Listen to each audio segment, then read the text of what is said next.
Welcome class. This is a 2022 paper, the revised employee resourcing paper. So portion 3, outline 5 methods of separating employees from an organization. This is a topic called employee separation. How do you separate? You have stayed with the employees for quite some time and it teaches a time. Separation is basically where the organization and the employee now part ways. And the question is on the 5 methods of parting ways between the employee leaving the organization. So the obvious one is retirement. And retirement, we have the compulsory retirement. Compulsory retirement happens when you reach the retirement age, which can be 60 or 65, depending. Or we also have the voluntary retirement, where you are given a chance to retire early, willingly, or prematurely, separate from your job willingly, and of course there will be a handshake for that. So you retire early, you get a handshake, there will be payment for that. It's very common when companies are the ones supposed to be encouraging people to come forward and retire, especially if there are no jobs, the jobs have reduced or something. The company will reach out to potential employees. Whoever wants to retire early can come forward and take a golden handshake. They will be paid for that, for retiring early. So it's something that happens, and it's one of the methods of the company separating with the employees. So for now, let's just call it retirement. Then the other one is, we'll talk about resignation. And resignation is where the employee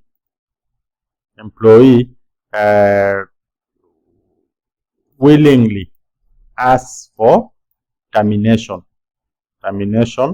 of the employment relationship. He resigns. He willingly asks on his own volition, asks to for the termination of that relationship. So you'll have resigned, and there are reasons for that. Maybe he wants to go for greener pastures, or possibly just want to start a new profession altogether, or to change location. There are so many reasons for that, but he can comfortably ask to terminate the offer. So this one comes from the employee. Then we have layoffs. Layoffs are temporary. We'll say this is a temporary.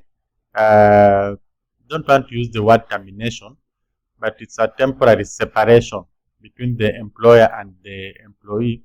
And the main reason for this temporary separation possibly will be because of just some temporary thing has happened. And in most cases is the business, maybe it's not the season for the business, or there's a machine breakdown, something like a machine breakdown. So people are not, you cannot report to job and there's no work for you. So the management simply asks you to stay at home for the time being, especially if it will take quite some time for it to recover. So that is a layoff. And when whatever happened resumes, you come back to normalcy, your chances are very high that you might be recalled to that job to continue the job. So layoffs are temporary, and chances are very high that you will be recalled. In fact, you are likely to be given the first priorities whenever whatever happened goes back to normalcy. So that is what a layoff is. But the fact is that you will have separated with the employer for quite some time. Then we have retrenchment. Retrenchment, this is quite, I would say, permanent in nature. And the source is the organization itself. The employer is the one who retrenches the employee. And the reason for this, remember we said it's permanent. The reason is something huge has happened that has changed the fabrics of the relationship, the fundamentals of the relationship. Like we have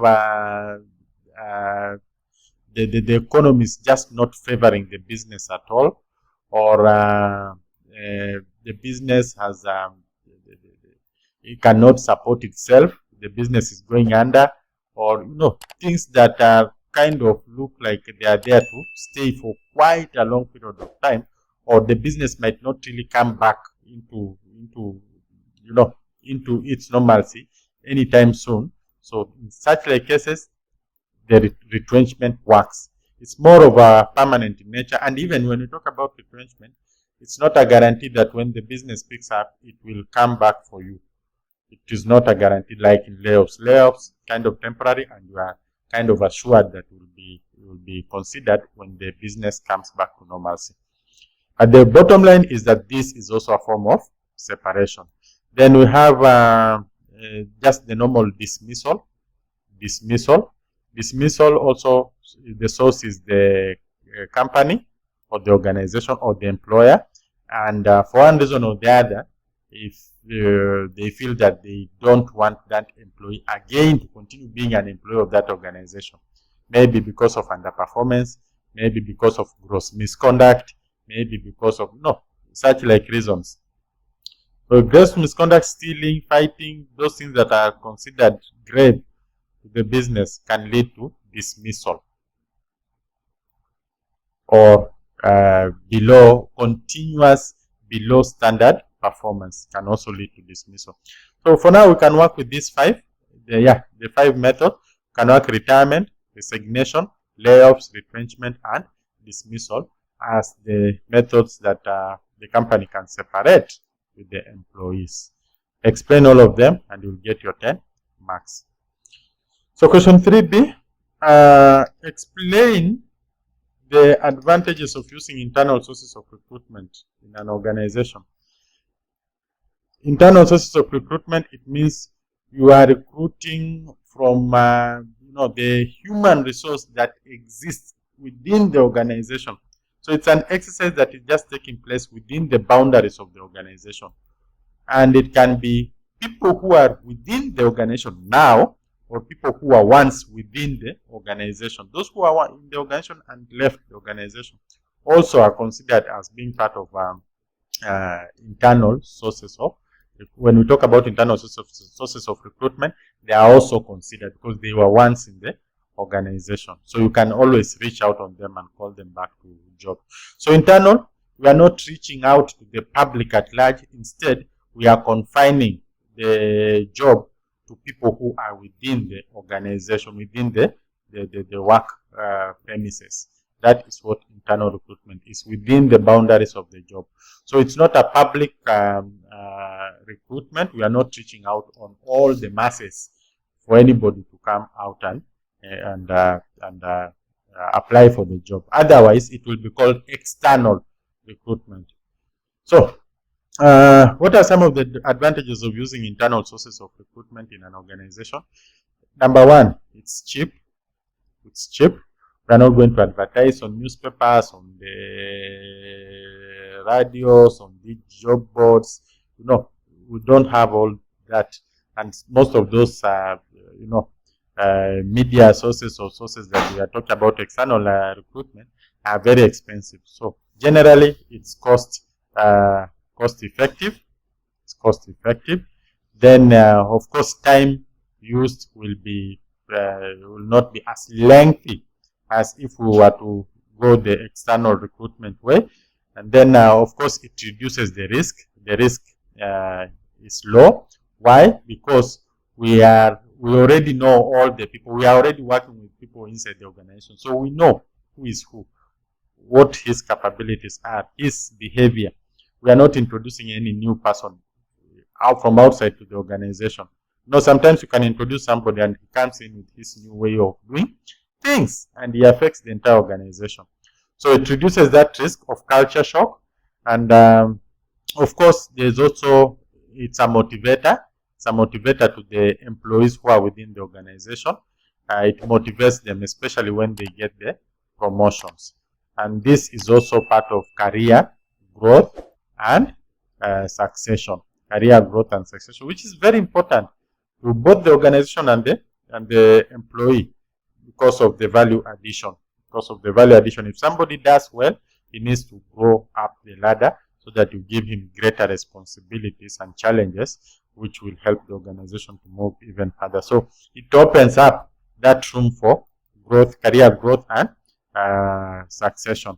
Then, of course, job security, where somebody is assured that he will be in the organization for as long as it takes.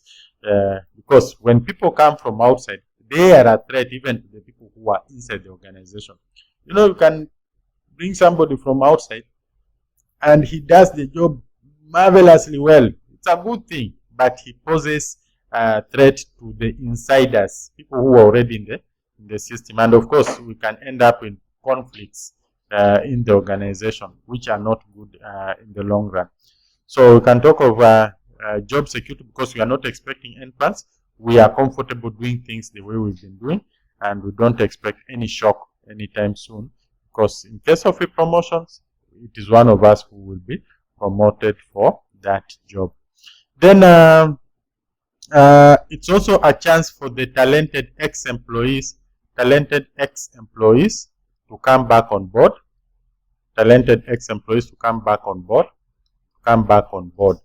Remember, here we've talked about layoffs.